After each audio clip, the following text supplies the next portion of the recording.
Que se passerait-il si le plus grand pays de la planète décide qu'il a besoin de plus de territoire et de pouvoir? Il se pourrait que la guerre soit déclarée pour ça.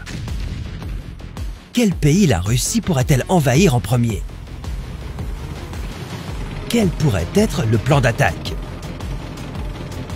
Et quelle est l'arme la plus dangereuse que possède la Russie?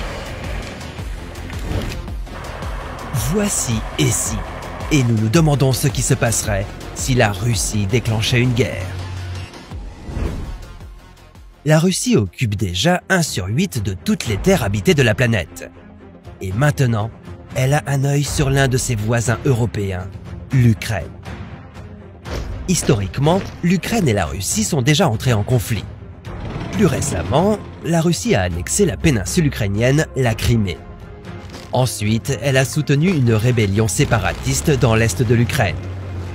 Maintenant, la Russie ne veut pas que l'Ukraine se rapproche de l'OTAN.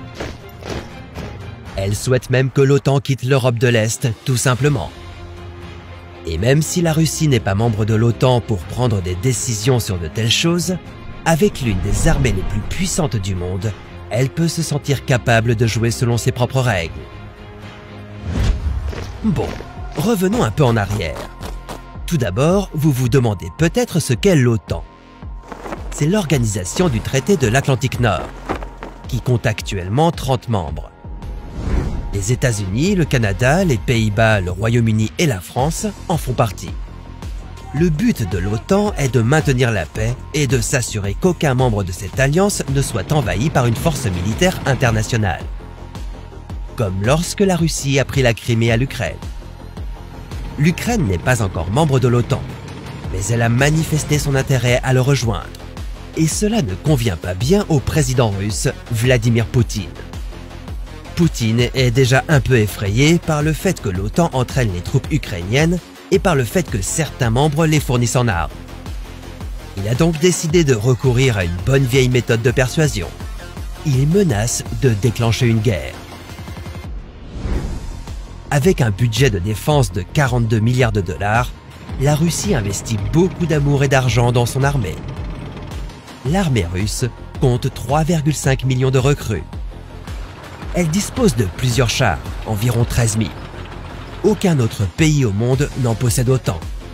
La Russie possède également 27 000 véhicules blindés et occupe la première place mondiale avec ses 4 465 canons d'artillerie. Puis, il y a aussi les armes nucléaires russes dont il faut s'inquiéter. Au total, elle en a 6 257. Elles peuvent être lancées depuis des avions, des sous-marins ou des missiles.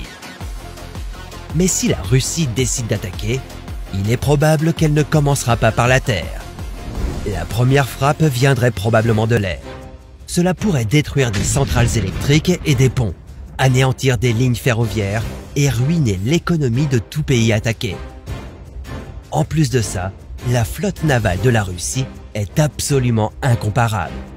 Ces sous-marins à propulsion nucléaire stationnés le long d'une côte pourraient constituer une véritable menace pour quiconque envisage de les affronter, en fonction du pays visé, bien sûr.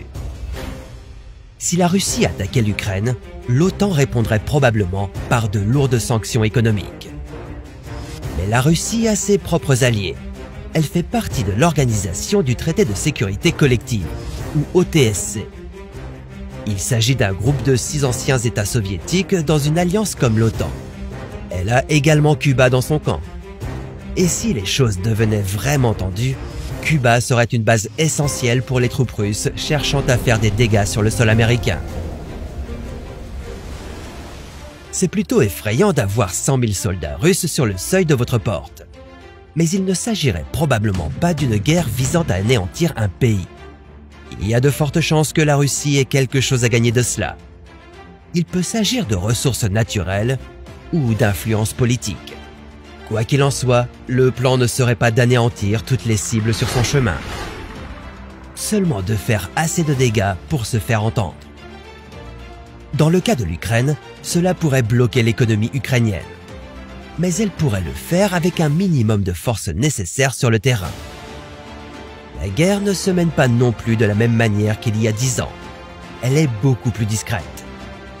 Une cyberattaque, ça vous dit quelque chose?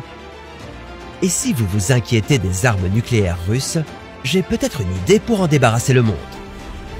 Que diriez-vous d'atomiser un volcan au nom de la science? Allez-y, vous verrez ce qui se passera. Mais c'est une histoire pour un autre. Et si